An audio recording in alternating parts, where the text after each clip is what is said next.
Hello and welcome to another Woodshop podcast with Mike Coffey of Coffey Custom Builds, Daniel Dunlap of Daniel Dunlap Woodworks, and Peter Kapar of Petrie's Workshop. You can find us all, as well as the podcast, on Instagram and YouTube.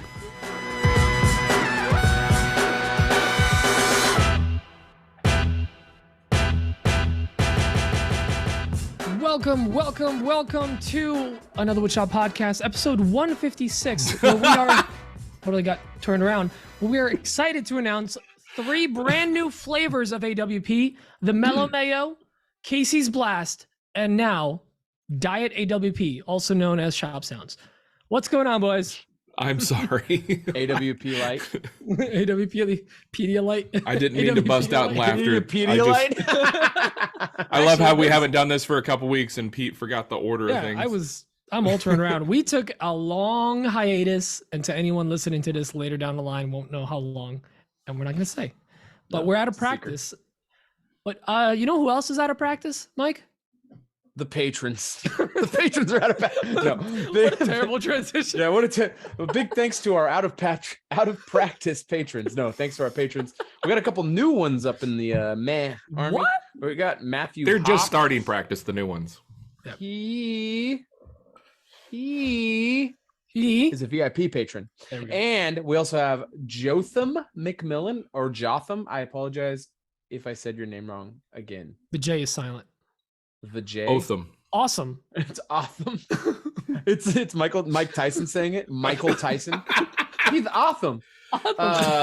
Big thanks to our VIP patrons. That's Alex Kopajans, Bill Burkle, Daniel Bryson, Justin from Cavalry Customs, Christian Tung, Malcolm at Boston Nova Wordworks, Matthew Hoff, like I said earlier, Matt Maynard from Patriotic Pines, Max and Mindy, not Mix and Mandy, Max and Mindy Coons, Michael Flickinger, Mike Lighton, Square Splinter, Steve, I'm saying it wrong, Idarola.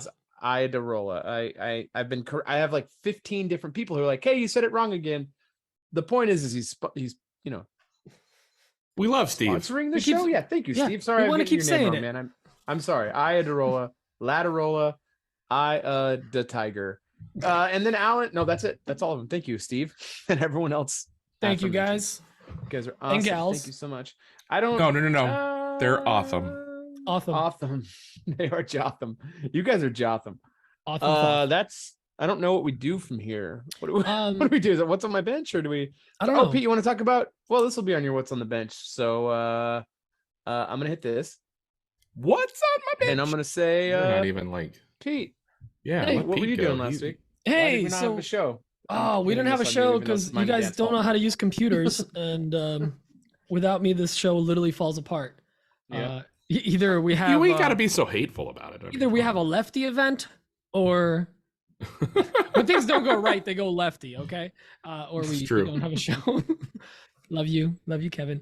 No, but I was on finally, after 2.5 years of being married to Emma, finally went on our honeymoon. We went to the DR, stayed at an all-inclusive Denver Republic. Yep, Denver Republic, just south of Denver. The Denver rest area. The Dominican Republic. And we stayed on an all-inclusive adults only resort, just meaning it's kids only. But what's funny is Emma, we're playing darts one day, and she won and got a shirt, and it says like all-inclusive adults only whatever resort. And we're like, this just sounds dirty. Like it's just for swingers and stuff. But it was really nice to just relax. I've never been on an all-inclusive vacation. I've never been somewhere. Nice.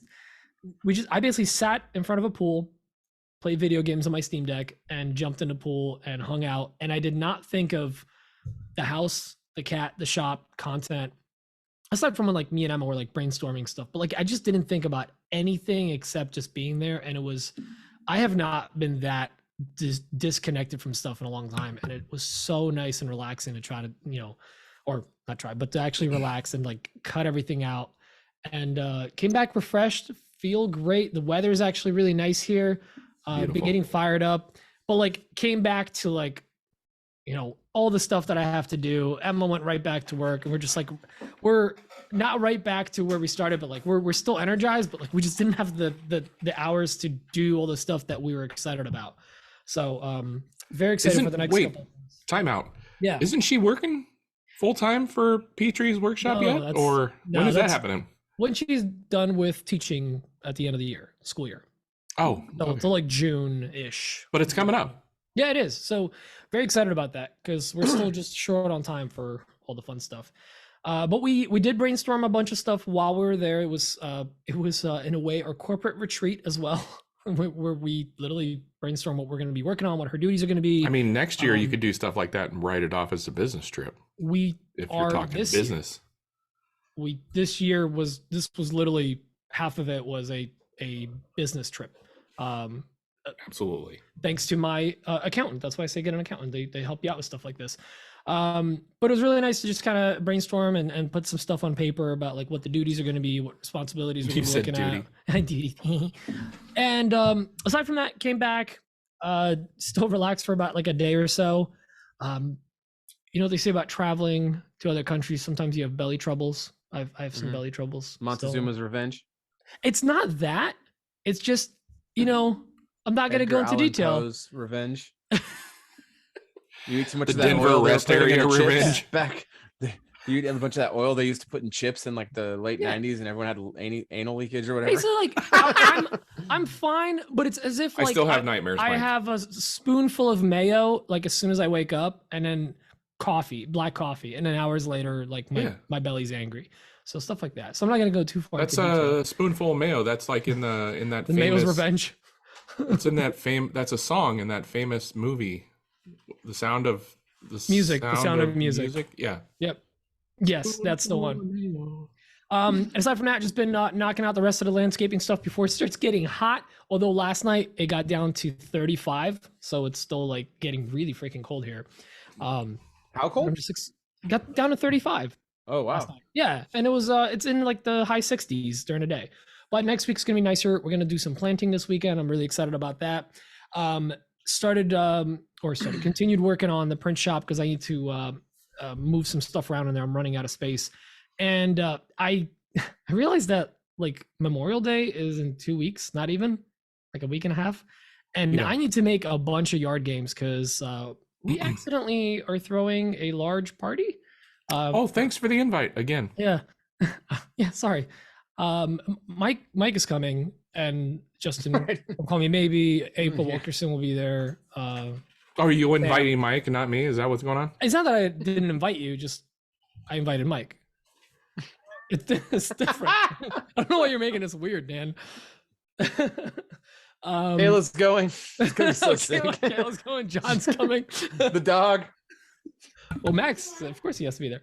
Well, it's his birthday party. So. But yes, I just got to make a bunch of games because like we want to have some extra entertainment just to keep people occupied, and it's gonna be fun. I'm excited.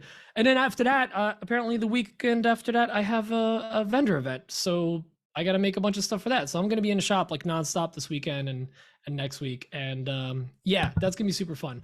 So not a lot on the previous week's bench, but upcoming, I'm gonna be really, really busy. Dan, what's up with you? Well, I've had a pretty interesting week. I don't even know where to begin. I'm giving Jason Hibbs a run for his money. You guys heard about? Anyone to run for their money? That guy. That guy. You guys know about Jason's what would you call that? His building inspector that it didn't pass his structure. So anyways, I'm making light of like somebody's demise. Anyway, lowbrow. I'm sorry. Lowbrow. On Tuesday morning, early Tuesday morning, somebody decided on his morning 5-mile run. As I do. Yes, he does. Everybody knows that I love the runs. So does Pete when he gets back from Dominican Republic. Heyo. Only running I've done in a week. So anyways, on Tuesday morning, my wife leaves for work at like 7 a.m. and I'm typically still sleeping. The kids get up. I'm at that age with my kids where they're independent and they can fend for themselves. I just need to wake up in time to take them to school, and it's lovely. Anyway, my wife leaves for her job. She works at a school. She's a teacher. She leaves for school at 7, and I get a FaceTime video call from her. She's like, I don't know what's going on. There is a guy by the fence next door. He looks like he's dead. I'm like, what? I'm just waking up. You better like, get your poking stick and get out of bed. Right. Find out what's I'm going like, on. you didn't call the cops or nothing? She goes, no, I don't know what to do. I just wanted you to know. I'm like, okay. So I get up, rub my eyes and put shorts on, and I go outside. And sure as heck, there is a guy laying on the sidewalk right next to my house, just laying there. And there's one cop there. There's one cop there already. With a huge kielbasa hanging out of his mouth. He just got back from ethnic sandwiches. He got the Dunlap shut special. Down now. No, that's why they got shut down. I mean, it was just too much. All the choking. No, so I peek my head outside, and there's one cop, and there's this guy laying on the ground, and the cop is like slowly walking up to the guy, just kind of like saying something to him to see if he responds. The guy's not moving. The cop gets closer and closer. I'm watching the whole thing. And so the cop finally just like throws down and starts giving him chest compressions. Mm. And before you know it, like there's 18 cops there, CSI, what have you. So I spent all morning watching this unfold while Isaiah worked in my shop. I'm like, hey man, things need to get done. You go in there. I'm going to set up out here with a lawn chair and a beer and watch this go down. You keep working. I got looking to do. Right. Turns out, long story short, two gentlemen decided that they would try to rob their boss's house. They called in sick to work to go rob their boss's house, which is up the street. /r/anti-work. Right. And it was just a failure. So their boss, he rents from his brother, the manager of Taco John's. Well, I don't know what he does. He may or may not be the manager of Taco John's. We could say that. So their boss's house, he actually rents from his brother who lives next door. So the guy whose house they were robbing, he was obviously at work, but his brother who owns the home was actually home next door. And he saw these guys trying to break in, and he chased them off. And I didn't know this at the time. I was speculating as all get out on my stories. I was like, oh my God, there may have been a murder. Anyway, turns out the brother chased him down the street. One guy had a heart attack while he was running away and died. That's the guy that we found out by the street. Not funny, Dan. Stop laughing. No, that's instant karma. I mean, if you're going to rob a house, that's just the universe writing itself. I don't care who you are. Anyway, that was my Tuesday. Wait till you hear about Wednesday. And Thursday. Wednesday was pretty boring. I just did a bunch of Etsy stuff and been working on this porch swing daybed thing that has to be delivered tomorrow. I got to deliver this thing tomorrow. Talk about like really coming down to the wire. It's gonna go well. I think it looks really awesome. I'm jealous, actually. I wish I had a porch that I could put a Don't you have a porch? I mean, I got a deck, but there's nothing like to hang it on. No, the porch in front of the house, at the entryway. Put it in It's I guess tiny. Block everything. Yeah. Yeah, it would block everything. Yeah. So that has to be done tomorrow, which is Friday. I'm really coming down on the wire on that thing. So I really shouldn't be here doing this right now. I should be out in my shop working on that. So I should probably go. Lies. If we weren't doing this, you'd be on the couch. Accurate. Anyway, Pete, you already went, so it's Mike's turn. Yeah. It is my turn. Mike, what do you got? Mike. Any dead bodies out by your house? You're not going to believe this. I was building a media console I look inside the carcass. Dead. Hey, no, carcass. Look inside the carcass, and you found a carcass. Yeah. Just been working on learning the new CNC. That's a learning curve for sure. It's totally different world with that thing. Doing a bunch of cabinet stuff, getting cabinet stuff figured out, learning how to cut them on that machine. Let's get your stories have something in common. You're also killing it. Okay. Yeah. Let the record show that I didn't kill anybody. I just want to be very clear that Dan killed a man. I did not. He may have tripped over a piece of maple on the sidewalk, but I didn't do it. Just by running and hailing all the MDF dust coming out of your shop. Just went straight down. We did it. We opened them up. Lots of MDF dust. Lots. Like unnatural amount. No. Yeah, I just been learning the new CNC. It's different for sure. It's a bunch of new stuff. So it spins the opposite way. Right. Actually, everything's backwards. I can push a button and it does left-handed. It's sick. Which is cool because I accidentally ordered like 5 left-handed bits one time. Oh, Dan did that once. Use them. I did that once. Yeah. I ordered 3/8 compression bits, all left-handed on accident once, like a whole pack of them. I was like, I was too embarrassed to send them back. It was ridiculous. Anyway, I can use them. Should have been like me. I made a story calling them out, and they're like, "Wait, did you order left-hand bits?" I was like, "Oh yeah, maybe." Oh yeah, look at that. Sure enough, did. Anyway, you have a good day now. Bye. No, it was the. These bits are terrible. We built a so very quickly we learned that the vacuum pump and the air compressor are very loud and extremely hot. The vacuum pump is pushing out like 160 to 200 degree air out of the thing. Yeah, it was that's gonna come in handy in the winter, eh? We ran, yeah, for reals. So we figured out a way to. Anyway, I'll tell you about that. But we were running it and it was like 62 outside or something. And I cut through 3 sheets and I look at the wall thermostat and it's 84 in the shop. I was like, this is not going to work when it gets warm. So we built the shed, we put the vacuum pump and the air compressor out there. And it's like, oh man, it's just like night and day. It's so nice. Insulated it, put one of those rotary fans in there. So it like pulls cool air in and keeps everything nice in there. It's crazy.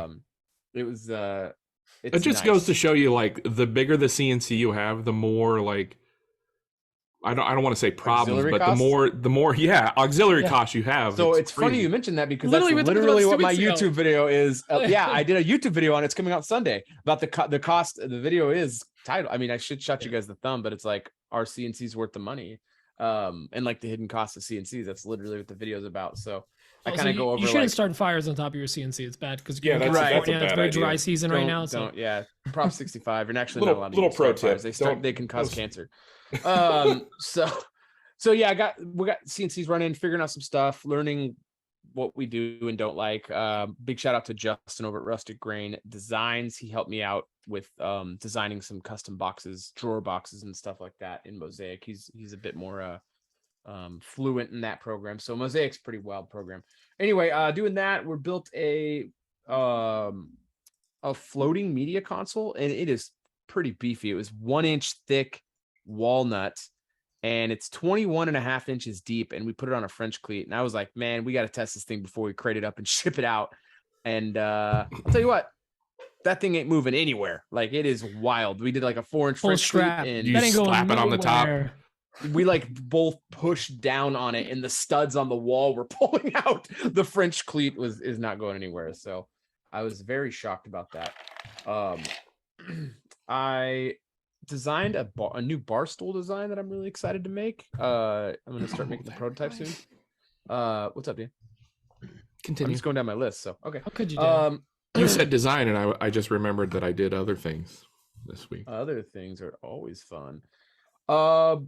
Made a fun couple of trips this week, and I'm going to do some more. I got in a bunch of Claro walnut, a bunch of it. So much Claro walnut. Like trailer, not trailer. Multiple trailer full. Yeah. Trailers full. I got multiple bowls of Claro, multiple pallets of Claro dimensional, and then I also got eucalyptus dimensional, which is that looks sexy, dude. It's the chatoyance, the checkering in it is so pretty. What'd you it's call unreal. Yeah, it's like you super heavy. Like it's, I don't know what the Janka is. I'm actually gonna look that up right now. But it's so freaking pretty. Like it's such pretty wood, and it's good for exterior because it reminds me a lot of like sapele crossed with like African mahogany. Yeah. But from what you're talking about, like it's denser. Because mahogany is a pretty light. Yeah, it's pretty soft, wood. easy to tool. This stuff's pretty tough to tool. It says that on this site here that it's 12. Like somebody's stealing your truck behind you. Oh, they're getting stuff. It's fine. It says it's 1250 on the Jenka, so that's actually not as hard as I would have guessed it was. But it's very dense and heavy, and I think it's because of all the oils that are in it. Didn't you cut down a eucalyptus tree last year? Yeah, I actually just talked to a Sawyer. I actually just talked to a local Sawyer. He's going to be coming out here and slabbing that up for me pretty soon. So I found myself. Tom Sawyer is coming on out. His buddy Huck. Come out and help him out. And they're going to paint his fence. Yeah, and then they're going to paint my deer fence. It's going to be very thin white. No. Yeah, with rollers, they're not even going to spray it. No, barbed wire fence is all white. Tom Sawyer 2021. What was it? Oh yeah, anyway.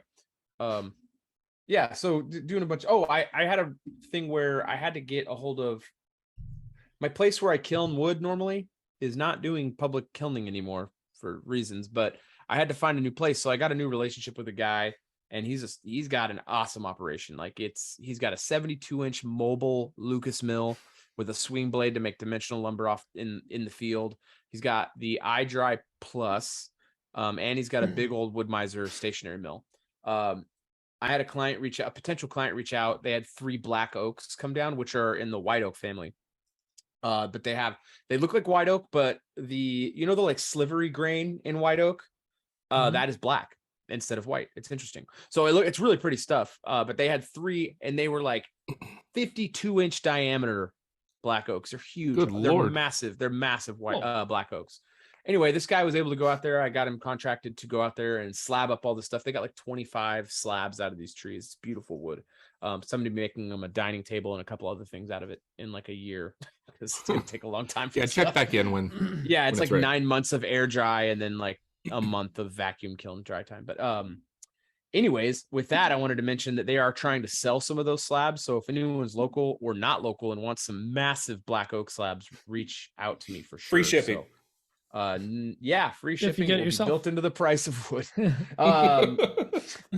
And yeah, I've got it's just really pretty wood. It's gonna make some pretty tables too. It's super clear too. It was like almost no rot except for in one 3 logs there was rotten in a spot. But and then I picked up I got 2 pallets of Claro walnut veneer, and I'm grabbing more. I ordered a vacuum press system so I can start doing my own veneer work. I'm really excited about doing veneer work. Claro walnut skateboards. Yeah, that'd be sick. I have a design for a table. You know how you see them when they'll cut and it looks like a starburst out, like it's like tight triangles. Mm-hmm. I want to do that with this stuff really bad. So I want to substrate it over MDF and then do a Claro walnut table like that. So I want to do that real bad. So, and then I've got a lathe coming next week, which is crazy. I'm really excited about the lathe. That's what a lathe is, right? You didn't order the wrong tool. No, I know what a lathe is. I've been wanting a lathe to play with for a long time. So is it a lathe that connects to your new CNC or? I got that coming next week too. I have a 4th axis lathe coming for the CNC next week. Here we go. But yeah, I'm super excited about that. I designed this table base that is all turned. The whole base is. It's like a modern mid-century modern, all spindle legs basically. It's a spindle base, and the CNC will spin the pieces and cut it, and it'll also cut the mortise and tenons. What? Sick! It's sick because it's on a 4th axis, so it'll cut the mortise into the side, and it'll cut the tenon off the other one.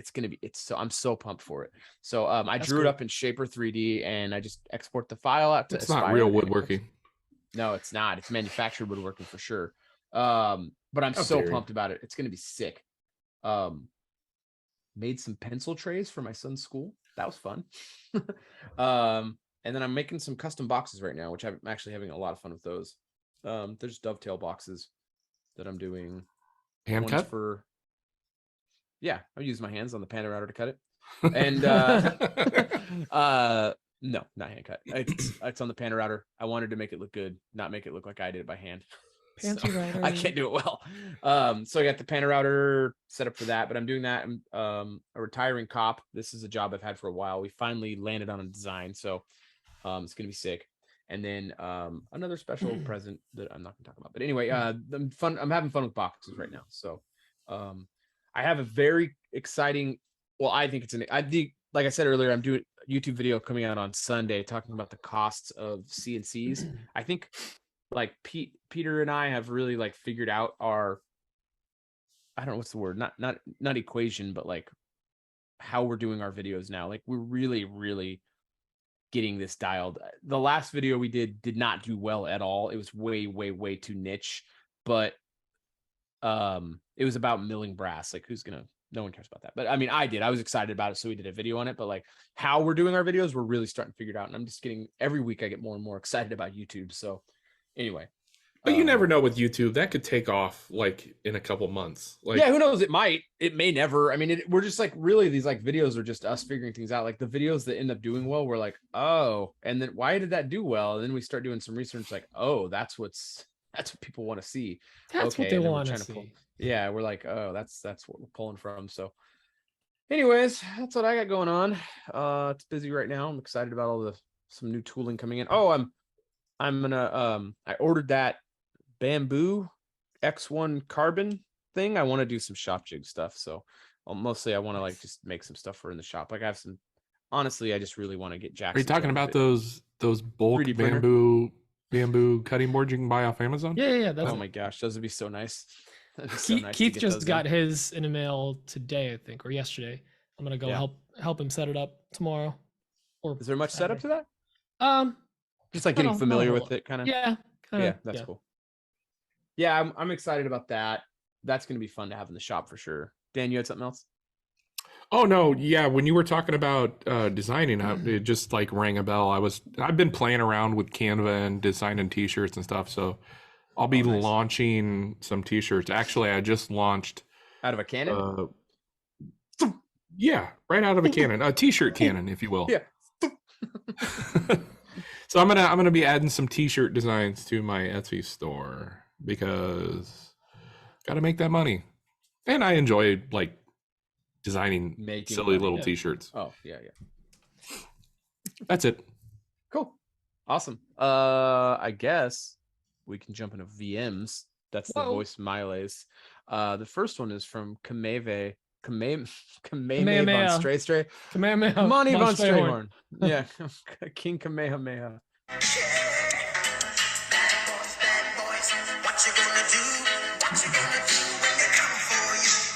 Hey guys, this call is for Deputy Dunlap and the boys. If you had to protect and serve in your neighborhood and make handcuffs out of wood, what wood would you choose for handcuffs and why? Pete, wooden handcuffs. Baltic birch. What? Huh. You didn't say you can use plywood. That. I mean, listen, plywood's probably gonna be the strongest. No grain direction to break it.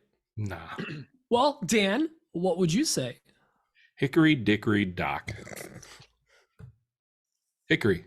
I'd use hickory because it's hard as a rock. Look at me rhyming and stuff. I'd use hickory or hard maple. As a country? Actually. Yeah. Wing hard as a rock? Because they're gonna get splinters trying to get them out. Ooh, actually, I like that. Actually, that's little pain. Yeah, that's it's a little out of that. It's a little torturous. I like it. Little dork. Yeah. Coco Bolo. Write that down. Write that down, Kimani, and put them on your Etsy store. Wenge handcuffs. Wenge is a B for splinters, man. I've been working with Wenge a lot because people like that stuff. It is the worst for splinters, dude. The worst. I don't know if you guys have actually worked with it. Yeah, I have worked with it. It's so bad. It's so bad. Anyway, go on. Yeah. The next one is from Toma. He's from the Dominican Republic. French. Hey guys. First, sorry for the lack of voicemail for the last few weeks. I was actually in the UK getting married. Speaking of rings, now that I wear one I care about, I keep rolling in the shop. I'm going to scratch it. Do you have any good tip about avoiding damaging it? Do you just remove it, or should I just accept the fact that I don't stay intact for long? For the second question, I've been wood turning a lot last week for a make affair, and at the end of the day, I had so much shaving ingredients ending up in my pockets. Any tips to have clean pockets at the end of the day? Alright, bye guys. Dan, any thoughts on rings and turning? Yeah, his question was, what can he do with his wedding ring and how to keep his pockets clean during turning? Yeah, let me hit on the wedding ring. I recently got rid of my tungsten carbide ring. Just not only is it dangerous to have a metal wedding ring in the shop because you can deglove your finger, which isn't pretty. Look it up. No, don't. Just or do. Just look it up. It's not pretty. It's not pretty. It's basically ripping all the skin off your finger. So if you can, and if you're into that sort of thing, I would suggest getting a silicone ring. If you're watching the YouTube video, I'm holding one up. I actually wore this for a while, but I actually don't like the feel of it. It's a texture thing for me. So I haven't been wearing a wedding ring for a month or two now. But you're really pushing the line wearing a metal wedding ring in the shop, I think. I mean, a lot could go wrong, and just it's not good. As far as the keeping your pockets clean, I have no idea, man. Wear your pants backwards, crisscross. Pete? So I also have a tungsten carbide wedding band. Actually, and partially on a suggestion from you guys, because you guys had recommended them. And I love it because it just doesn't scratch or get beat up. But that being said, if I'm ever moving around like heavy wood or something large, or I know I'm going to be swinging a hammer or like working with some bigger material, or even like moving big sheets of plywood, I take the ring off and I put on a carabiner and just like clip it to the rack, the lev rack. Because like anytime if a heavy board falls on your hand, that ring is going to squish and it cuts off the circulation of your finger. That's another thing that could happen. And you basically, it's stuck on there, and the only way to get it off is to cut it off or whatever. But fun fact, you can't cut off tungsten carbide. You have to break it. Yeah. So no bueno. So I try to take it off whenever I do. I got a bunch of those, the silicone wedding bands. And for a while it was like, oh yeah, I'm going to put it on when I'm in a shop. Like, there's no like single ladies coming into my shop. They're like, oh, hey, what's going on? Oh, he's got a ring. Okay, never mind. Like, you can take your ring off. Yeah. Unless, I came to that conclusion myself. Like, nobody's lining up at Dan's door anymore. Yeah. He used to, but not anymore. So I don't need a ring. They are. It might be Dan. Don't sell yourself short. No. Although Mrs. Dunlap needs to still wear a ring because of course the wives have to. That's she's no, but it's just whatever. However, as far as the whole how to keep your pockets clean, that's why a lot of people turn in these like they're almost like smocks, like painting smocks. So it's like, and if you don't have one, Emma taught me this the other day because I gave her one of my oversized shirts because I started losing weight, yay, and I gave her like my XL whatever button up. And she's like, oh, when we were in high school for art class, they didn't have like smocks for painting. They just had oversized like dress shirts that they would wear backwards. So that's something you could do. Literally like an oversized shirt, wear it backwards. It's a nice high collar up on the neck, so you're not getting stuff down the... I think now would be a good time to like pump Michael for Calavera Tool Works. Get a nice apron. Or get a nice... Well, apron's still like... You can still get your pockets exposed. You can wrap it around your pockets. Well, I guess if it goes far enough. Pockets covered. I'm talking about the ones that like suggestion. Like a workout tee that almost shows your nipples. Those aprons are a little too small. But yeah, they make like turning shirts or smocks or whatever you want to call it. Smocks. You're French. They paint a lot, so there's probably something in a store for painters. Michael. Don't wear a ring in the shop. Yeah, just don't do it. You're asking for trouble. And I would say wear an apron, or this is what I do. So if I'm not wearing my apron, and I take everything out of my pockets, and I take my compressed air, and I just shoot my pockets real quick, and it blows all the sawdust out of there. Plus, it feels good. Yeah, it does. It's a nice little quick AC unit in your pants. It's not the worst. So that's my thing. Or turn your pockets inside out. Yeah. Like a rabbit. Kiss the rabbit. Oh no. Yeah. I knew it was coming too. I could see it like a half a mile away. I was like, oh, he's gonna make that joke. I set it up. There it is. I set it up for a reason. Sound like Elmer Fudd there. Hunting rabbit. Oh no. Get an apron and pull your pockets out. The next one's from Nicholas von Paccia. Hey guys, Nick from the Working Grain. Quick question for you. If you were a professional wrestler, what would your name be? Oh, I didn't think of this. Oh, I forgot about this stupid question that I had to answer. Mike the Punisher Mendoza. Lame. Yeah, well, that's lame. I'm not gonna go by my legal name. I'm gonna go by Mendoza. Mike the Punisher Mendoza. If pizza's like Polish based, I'm quitting. Oh yeah, no, I couldn't think of anything, but it definitely.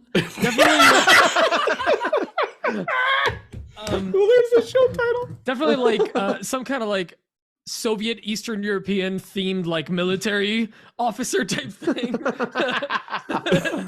Like the Petinator. You look or like the Cammy from Street Fighter or whatever. Hey. You touched on one of my kinks. Careful. Yeah, and like my two like, or my shirt of course has like the hammer and a sickle, or something. I don't know. It's something. It has to be something with a ski in there. I don't really think of a good name. A sickle. Dan. Oh, well, I mentioned this in the pre-show, and I'm sticking with it because it's fire. Macho Man Dan D. Savage. It has to be. You dandy. Well, Macho Man Randy Savage has passed on, so somebody needs to carry the torch, and that's going to be me. I still like Taco John's Libre. If you could like come up with like a Casey's Pizza wrestler name, you should be like the mayor, but it's mayo. Steve so like Saga you're mayor. You're just like a big mayo jar, but you have a mayor hat. Dan the mayor. Mayoer? The mayor. You've been mayoed. Yeah, he like hits you with a chair and then opens up a jar of mayo and just slowly dumps it on your head. Not even a jar one, just like a squeeze one. And you slowly then he suffocate. gives you like a stupid hat or whatever. Yeah. All right.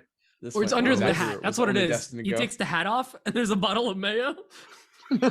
He has a top hat. A top hat, yeah. Like a mayor top hat. But he doesn't take it off. He opens a trap door on the front of it and pulls out the mayo. Oh, this is all logical. So dumb. Sense. I like how Dan has like 6 names and me and Mike were like, yeah. I'm just know. Mike the Punisher Mendoza. Mendoza. I don't know. Bender Bending Rodriguez over here.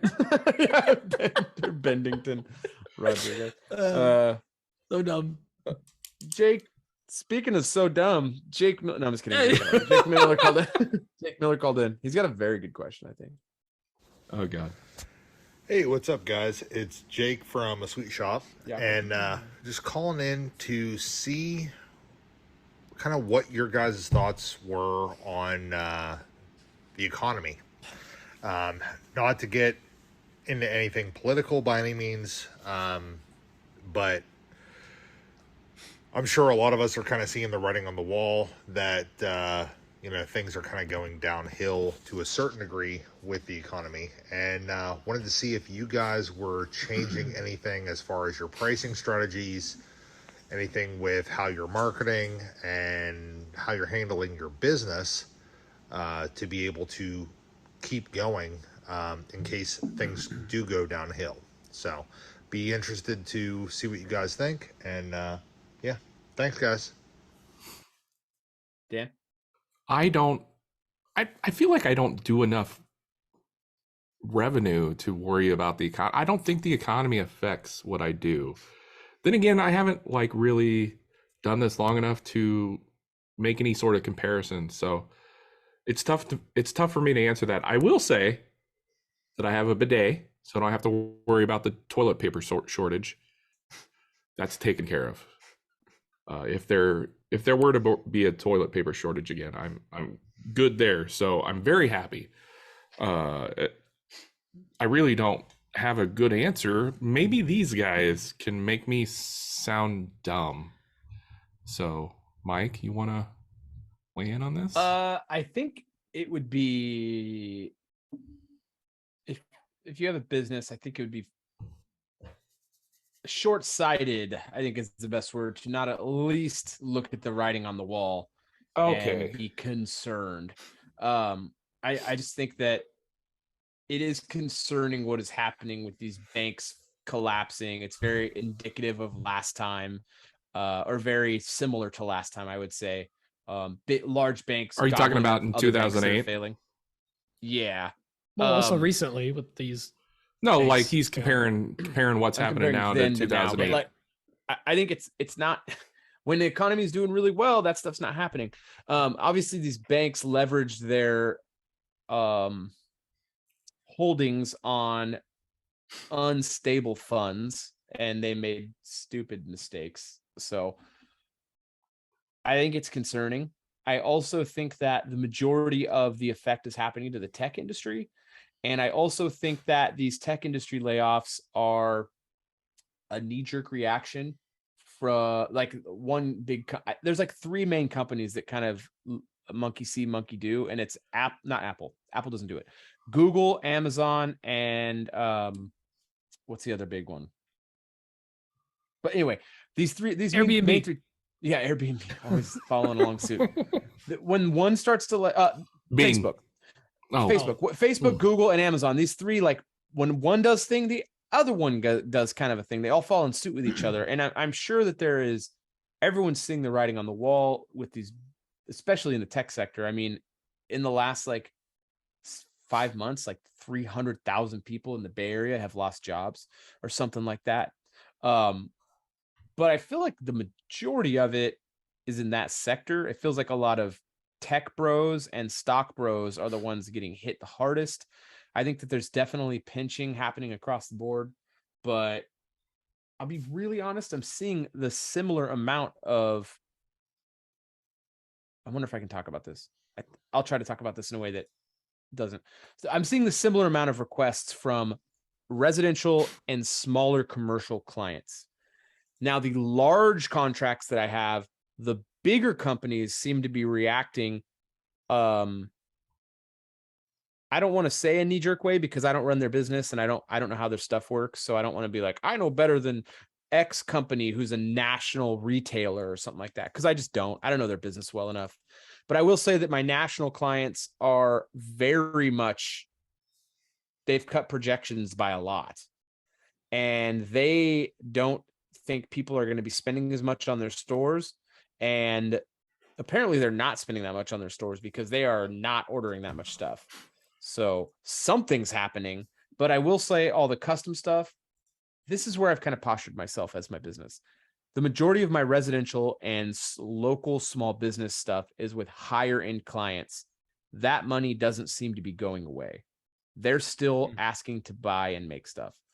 And that is why I decided to invest in this CNC, which was expensive. It was an expensive investment. I mean, all tallied up, all said and done, it's probably like $75,000 in on that CNC. Yep. The reason was to get into kitchen cabinets, or just cabinets in general, cabinetry. And that's not just cabinets for residential clients, but that's also commercial clients, and also making cabinets for local small cabinet shops who don't have CNCs. I'm already like working out deals with like 5 shops right now to be there. We're going to make all their cabinets and they're going to be ready to assemble. They'll either come send someone to pick them all up in their trailer, or we'll deliver them to their shop for them to go deliver to install on sites. So you're just getting the pieces and they definitely assemble? An investment. Nice. Yeah, it's great. So it's RTA. It's ready to go. I've got like, and then there's a couple that are not local. I've talked to 3 that are one's in Arizona, one's in Pennsylvania, and one's in Delaware. And we're talking about me shipping out their pre-made stuff. So in Delaware. Huh? Sorry. Wayne's World. No? Oh, right. Yeah. So anyway, I think that it's definitely something to consider. I think it's definitely not a consideration. It scares me because I have employees and I have all this overhead and I have all these monthly costs that I have to have. I will say with Dan's point, he's in a much more flexible position to where he doesn't have to stress about it as much. I'm just making inserts and bow ties in my garage. Like, I just don't see it affecting me a whole lot. I could be wrong. I'm not worried about it affecting me so much as and I don't want to like say this and have my employees hear this, but I'm more worried about it affecting them, because if things slow down for me, I'm fine. If it slows down for the company, I don't know if they're fine. That's where it's like real scary for me. Even if we like went back to doing like 20% of the amount of work I'm doing right now, I would still be fine. I'd cover my overhead and make money, but I wouldn't be able to have employees. So that's not what I want. So I'm like on my computer, I'm on my computer all day long. Like Sean's building stuff, Matt's doing stuff. I'm literally selling work all day long. It seems like lately I've gone from being able to make stuff to just selling as much as I can, because I am scared. Like I'm really scared that it's going to be a slowdown. So I'm trying to book out work through like next year as much as I can right now. So I'm just trying to take on as much as I can. And when I'm seeing a potential investment that could become a revenue stream like veneer, I jump on them, because if I need to sell veneer, people will want that veneer. If I need to do something to make some extra money, I'm going to find a way to do it. So that's just me being proactive. Pete. Very, very, very good answer. I like that you mentioned especially employees, because some of our listeners do have employees or people working with them, and that's something to definitely consider. I can't, like, this question, I can't help to think there was an interview of and of course it was a TikTok of some video or whatever of this like older Amish gentleman, and they were like asking, are you ever worried about what's happening in the world or whatever? And he's like, I have not seen news my entire life. I did not know about the wars. I did not know about the attacks and like, you know, like 9/11 or wars happening in Iraq or whatever, or financial crises. And his life has never changed. It just continues being the same as it is. And I'm not downplaying what's happening. This is Kimani, right you now. said? No, I'm sure. It was an Amish person. Yeah, Kimani. It was Brett. He's from Amish country. But the reality is, like, even in our lifetime, there was a recession in the early 90s. Then 9/11 happens. Then the .com bubble bursts in 2002 or whatever. Then the 2007 to 8 recession happens. COVID happens. Then the financial market completely crashed post-COVID. Like, all of these things have happened in the last 20 years that have been, in a way, almost scarier than what we're going through right now. And again, I'm not downplaying what's happening right now, but we've come out of all of these. We've survived them. And in many instances, we didn't really change what we were doing, whether we're working our day jobs or whatever. So, you know, don't be aware of it, but don't be afraid of it. I don't think it's something that you really need to fear or need to like revamp your business. It's definitely smart to see like where things are going, but don't let it stress you out. I think it's a good time, just like anytime there's, you know, a little bit of a pinch with finances in the world, it's a good time to sit down and go, what does my shipping actually cost me? Or how much am I putting into material on this? It's a good time to like review, but I don't think it's a time to panic and just go across the board and raise your prices 20%. Now, granted, if your prices are low and very competitive, maybe, yeah, do that. Nothing wrong with it, but I'm just saying there's no reason to jump into like a nuclear option with it. Be aware of it, but don't let it scare you. I think it's still business as usual. Yes, there's some craziness happening, and there's a lot of inflation right now, and the interest rates are going up. But for a lot of us, we're able to source good material at a decent price again, and things have kind of leveled off, at least in our industry. And although financial markets are going a little crazy, like our market is kind of going back to normal a little bit, or leveling off at least post-COVID. Yeah, I finally got walnut at sub $10 a board. Yeah, reasonable prices. Finally, exactly. So don't freak out too much, but definitely keep an eye on things, and then always have a buffer of some cash in the bank for whatever.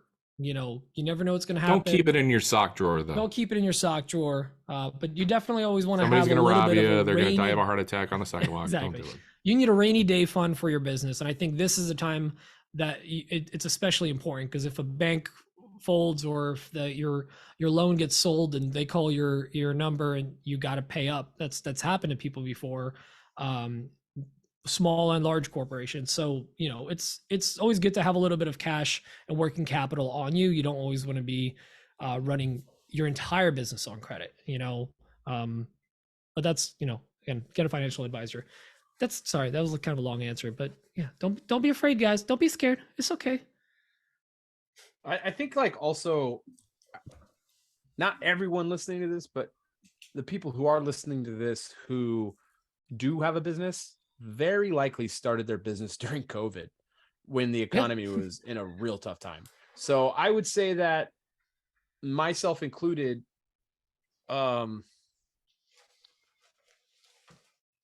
we started at a time when it seemed like it was a bad time to start a business. So I think that you can, I don't want to say this isn't going to become a thing, this economic situation, but I really lean towards Pete, where it's like, I think it feels like we're keep trying to pull out of this thing, instead of it just going like, God, it's a dead end crash. It feels like we keep trying to pull out. It's not there, but it feels like it keeps trying to pull out. Also, keep in mind, we're about to go into the summer, and a lot of people start spending a lot of money in the summer. So I will notice that I observed, typically every year it's busy.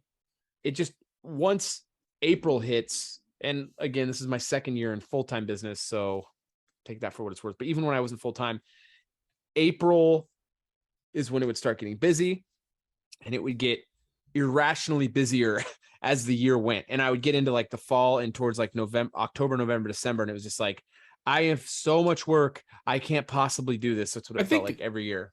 I think the nice weather makes people want to like change things and expand and do all these things with their homes and stuff, which we're all kind of like, we all make stuff for people's homes. So I think that helps a lot. Like in the winter and the fall, people start getting this depressed, like cocoon hibernation phase. So, but there's also Mike's the opposite 100% right. effect of like on Etsy, a lot of people tend to see a downturn around the summer if you're making products, because people are looking often for gifts and things for the holidays. It's kind of a busier time. And then when that wave ends, you're kind of coasting. And sometimes you do see a slowdown around this time of the year. And, with all the scary stuff in the news and you're selling less on your website or through Etsy, it might seem scary, but keep in mind, it does fluctuate throughout the year. There's definitely busy and not busy seasons depending on what you're selling. If you're selling like grad shirts and gifts for grads or for mom, dad, like you're covering all the holidays, you probably won't see a slowdown. But if like let's say your main business is yard games, maybe you don't do well in a winter, but you do well in the summer. So keep that in mind as well. Yeah. Know your market, I guess. Mm-hmm. And like, it's so hard to answer these questions for everyone, because honestly, even like in the downturn, California didn't get it as hard as the rest of the country. Like other parts of the country, like countries that make money and are like big exporters of products for the country, just kind of keeps doing all right. It was rough for sure for a lot of people. I'm not saying it was easy and downplaying what happened with the last downturn, but certain parts of the country just don't get hit as hard. Poor rural South gets beat to crap when these economic downturns happen. So, and I would consider that Florida. Sorry, Jake. Ouch. So yeah, I think that I actually have no idea about that economy out there. Obviously, I know nothing about it. So I just know that you guys can't get produce right now or any vegetables. So yeah, Florida's in a tough spot right now, and we won't get into why or the politics of it.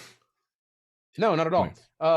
Not to mention the Rhode Island financial crisis that's happening right now. That's everybody knows about the constant Rhode Island financial process that happens. Just it's constantly a drain on our economy. The whole country's carrying one state. Just the entire country's GDP could go up 37%. Great Britain have it back. Just Mexico. Let the UK take it back. Right. They can have it. No, I kind of like giving the Rhode Island to Mexico. That's I'm going to Mexico. Oh yeah, what part? Which one?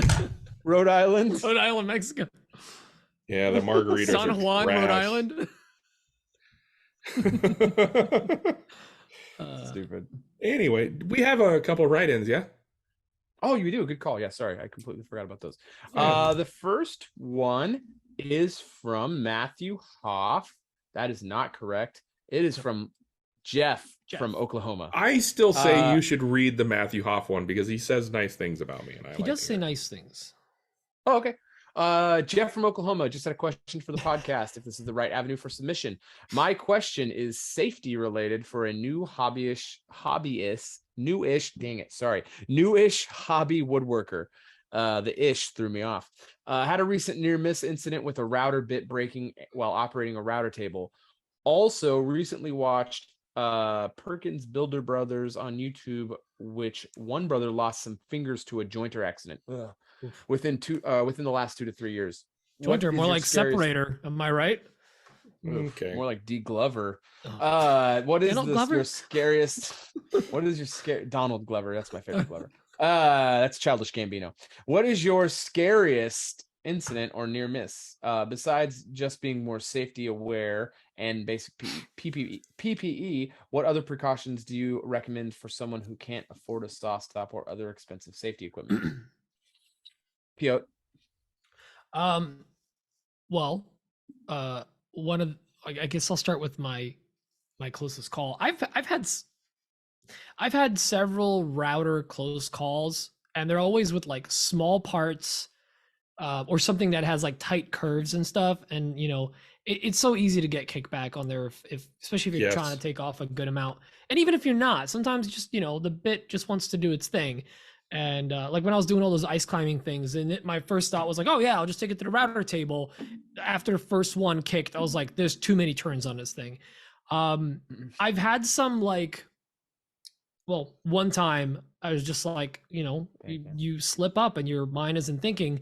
And I was like brushing the sawdust off the table saw. And I did it once and I was like, that's running, you idiot. Like I was just trying to get it off the table because it was going to be uneven. Yeah, I've done that. And I was like, oh, this is so dumb. And you know, it's something that you only do once, and hopefully you learn from it and not learn the hard way. Yodo. Actually, Jackman just had like, he didn't get, his hands are okay, but he was like, went to like grab a piece and he did like a flip or something, and it landed on the blade and it like flung. He did a little, he did a little post about it. Or he was like, maybe it was a story that he was doing for editing, because he was doing his cut and he did like a flip, and it ended up getting caught. But we've all had those issues. One that was really scary that was recent was, again, those stupid ice climbing things. And I was routing, and the bearing, the inside of the bearing, because I was going for so long and it was getting so hot, it completely disintegrated. Like the bearings from the inside just shot out. And I do that too when I go long and get hot. Again, there you go. And I ended up like going into the wood, and like it like kicked really hard, and I was holding it in my, you know, holding a piece with one hand, holding a router with the other one, and I was like, what the hell? And it was just like the bearing disappeared, so I was just going into the piece, and that got real scary. But that's kind of been my closest calls. I always try to be, you know, just be as self-conscious as possible, take your time, and be weary of, or be very aware of not blindness, of like not hearing machines running. I can't tell you how many times when like the dust collection's running and everything's loud, complacency, but like I have my ISO tunes on or my headphones on because I'm playing or whatever, and I went to make a quick cut on the bandsaw, and then like I walk past the bandsaw 2 minutes later and I go, that's still running. Like, oh yeah, I've done that. Yeah, because with ear pods in. When you have some kind, when you like don't hear the machine running, it could. So make sure you're always turning off your machine and seeing. You know, I love the bandsaw because at least it has the stop brake, but I must have just like flung it and didn't actually press it. So just be mindful of that. Be safe. Mike, you're in a shop nonstop, using big tools. What's your tip? Well, I would say that my closest call is similar, or I mean, definitely I've done what Pete was saying. Just like I've done it on the router table where I was like, oh, there's dust on here. And I went to fling. I'm like, oh, that is going. That'll take all the fingers off my hand. So I've definitely done that. Yeah. And you're just like, you get in like this autopilot mode and you just do things and you're not even. You can't do that. You can't do that. It's just not an option. You have to pay attention. That's how accidents happen. And the Sawstop does not have a brake. So, I mean, the router table does not have a Sawstop brake. So, imagine. Yeah, that thing would the router would just dislodge it, completely break off. Yeah, it would just shoot out and hit you in the stomach and start cutting. Anyway, in terms of like, besides PPE and safety, being safety aware, I mean, I think you want to keep first aid kit in the shop. You know, that's something you got to keep in the shop. Keep safety glasses around. I know they're lame to use, but they're good to use. I have glasses, so just like put them on. I have AirPods, the AirPod 2s, which do the noise canceling. They're not really actually noise canceling though. Those are it's the fake noise canceling. The ISO tunes are the ones that actually kill that external sound instead of manipulating a sound so it sounds like you don't hear it or something like that. These things will, like, over time will matter. I mean, I'm dealing with a hurt back right now. I've got, just from the last few years of lifting slabs and moving lumber all the time and just doing all these things and being physically active like that, I've got a bad back right now, and it's like a huge bummer. I'm having to like baby it nonstop. And that's not like I lost my finger, but that is like, in a few years, if I don't take care of it, I can't move around properly. Back problems are the worst. So be mindful of all those things. And you know, it's just something you got to do. I don't really have much else to say other than there's no like special thing I can think of you could buy to like, it's just really like, be mindful, pay attention to what you're doing, follow your procedures and practices. Like, you're done with the bandsaw, you turn off the bandsaw. You go to the next tool. You're done with that tool, you turn off the tool. I mean, it's just stuff you have to train your body to do. I just pictured you as Dwight Schrute right then. What are the procedures, people? P&P. P&P. Dan, thoughts? My closest call was the router table. Is also I was doing the micro jig, like dovetail the router portion so I could use the dovetail clamps on a piece of oak. And I started feeding it in the wrong way. So, you know, the bit spins a certain direction. I can't think of it right now. The American way, not Australian. Yeah. So there's a certain direction you need to feed a piece into, like a dovetail bit like that, where it will automatically like kind of force the piece up against the fence. And I did it on the opposite side, and it wanted to rip it out of my hand, and it did. And it was just like I nearly pooped my pants. I'm pretty sure I did. And I think that's actually in a YouTube video that I released a while back. But it's funny that you actually called in with this question, because I forgot to bring this up in the what's on my bench portion. I tripped my Sawstop brake today. So first of all, it's nice to know that actually works. Secondly, Monday. Sorry about that. Nobody heard that. Secondly, that'll make you poop your pants as well. I had to change my shorts. That is a loud, sudden thing. And when it happened, I was like, oh my God, what just happened? I had no idea. It turned out that I was using my miter gauge and I didn't tighten it down enough. I'd gotten it close to the blade, but it wasn't tightened enough. And as I pushed a piece through the blade, the miter gauge kind of like moved over a little bit and touched the blade, and that was that. And it just tripped. And oh my goodness, it just like caught me off guard. And I was like, oh my God, did I touch it? I didn't know what happened. So crazy. Yeah. Always be mindful. Keep your mind. I'm trying to remember focused. what Sean just had happen. I mean, didn't he trip the brake? No, he had like a crazy kickback, right? Oh, yeah, the piece got he stuck like in the shattered zero the. clearance. it got stuck, and he shattered the phenolic insert that comes with the Sawstop. So Phallic. the phallic insert. No. Oh, I will insert. wait. I do actually have a little router table tip, or something to not do, which sometimes I see in videos and it's scary. When people, like, let's say they have a tray or something and they like go around the bit, like you don't want to be like behind, like you don't want the piece. You don't want to be reaching over. You don't want the bit between the piece and that, because it's pushing in a different direction and you're not applying the same angle anymore. When I see people kind of go around, like you're just asking for trouble. And especially if there's a fence between that, it's going to just want to bounce back and you're going to have a bad time. So always be the piece, router bit, and then you want to rotate it or run it along that edge. You never want to be kind of like go traveling around the bit, because it will catch. And at one moment when you're like adjusting your muscles to like, turn or something, it's going to catch you. So be safe. I think that's a good, general word of advice. Never be reaching over a spinning blade of any sort. Yeah, that's no good. Yeah, I do it for sure sometimes, and I'm like, And don't punch cut on a table saw. What? Is that not a thing? It was. I remember Spags was rewatching like This Old House or something, and they were doing. He had a 4x8 sheet of plywood, and he started a plunge cut on it by dropping onto it. Yeah, by like placing it gently, like on a tilt. Sick. And Spags was like, "You couldn't do this now. You can't do this in 2023." I have a video of me making a pizza peel, and there's a piece that goes. I cut off the angled lip on the front of it, and I go past the saw and I flick it, and I don't know. There's like internet scientists are like, I calculated the pixels on the screen and your finger's only 1.5 inches away from the blade. I'm like, listen, I don't care what you calculated.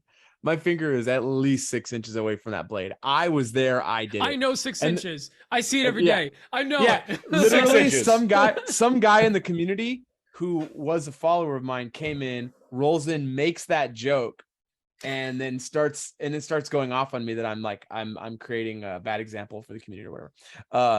Anyway, me and him got into it in the comments, and he like ended up blocking me or something like that. It was wild. It's like, dude, okay, whatever, dude. Like, it's just so funny to me, man. It's like, oh, people get crazy. I mean, it's the table saw stuff is hilarious. Like it's just nonstop. People, it's unreal. Like, yes. Yeah, you're very much better at me than table sawing for sure. Good job. You did it.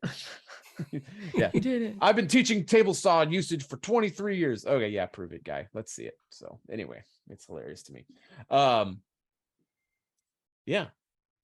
Don't go chasing waterfalls, people in the shop. It's no good. Yeah. It's good advice. Yeah. That's why I stick to the rivers and the lakes that you're used to. We got a thing from the last Matt thing from Hoff. Matthew Hoff, newest VIP patron. Thank you, Matthew. Thank you. All right, guys, I have no questions for you, but I just want to say a few things. Mike, you definitely share a lot of good knowledge on this show. Peter, you give the show the motivation it needs. Dan, I'm not sure yet. I'm just kidding. I'm sorry. I'm just kidding. You, my friend, this is some weird grammar. I didn't read it wrong. I'm just kidding. You're definitely the heart of the show. Now that I have that out of the way, I need to go clean because it's oversized, probably out of my nose, and go to work. Oh, it's just him sucking up to us. That was unnecessary, Matthew. Well, I appreciate it. Much. More of that, please. Yeah. No, please don't. Anyways, big thanks to Matthew of Matthew's Fine Matthewing. No, Matthew Hoff. Matthew's Woodworks or something like that. I think that's the show. Is that the Matthews show? Lumber Co. That is the show. No offcuts Matt's this week. That's an Lumber offcut. Yeah, and there mobile notary. a mobile notary. Yeah, that is Oh, we should have did the offcut. Oh, it's too late. Oh, Dan, do you have that audio? I do have the. I do. Can you play it? I might be able to put it in the editing. I won't do it now. Mike's controlling the audio, and it's just the I whole don't have thing. that audio, do I? Yeah, you need to give him the audio. Which one is it? I don't know. What did we decide on? Did we decide on like what's on my offcuts or something? I don't know. No. We played something. If you You an official here? Because you have officially given me a offcut. yeah, it's that. But I actually recorded my voice saying offcuts. So. Oh. Yeah. Jimmy! I say you come Offcuts. All right. It's been a fun one. It has. Has it? I haven't not had fun. Offcuts. What is that from? Star Wars. Star Wars. General Grievous. Star Wars. Yeah, but like we played that for an episode. What was that for? Oh, it's because I was talking about because Jackson used to negotiate everything with me, so I feel I'd play that. Okay. The negotiator. All right, I'm gonna have to Hello put there. in a bunch of clips here. You just do this on purpose because you hate me. I get it. It's fine. No one does. Oh my on God, purpose. who It's just not the a problem. No, I'm just kidding. You can just ignore that one. Yeah, that's the show. Everyone have a great. That is a week. show. We just had a show. We'll saw. Are we going to be back next week? Are we going to be back to normal schedule? Yes, and I'm very excited. Next week, our guest is going to be announced probably Wednesday or Thursday, real late. 4 so p.m. stay tuned. Stay tuned. 4 p.m. Pacific. Find out who the guest is. We'll see. We gotta get somebody good. Gotta get. Jesus. What's that? That was It's a very wet burp. Was that Pete? That was me. like a Good Homer Lord, Simpson burp. you're the good guy of this group. You can't be doing that stuff. I'm the good guy. Pretty No. sure every complaint we've ever gotten was about me That's true. and actually. Keith.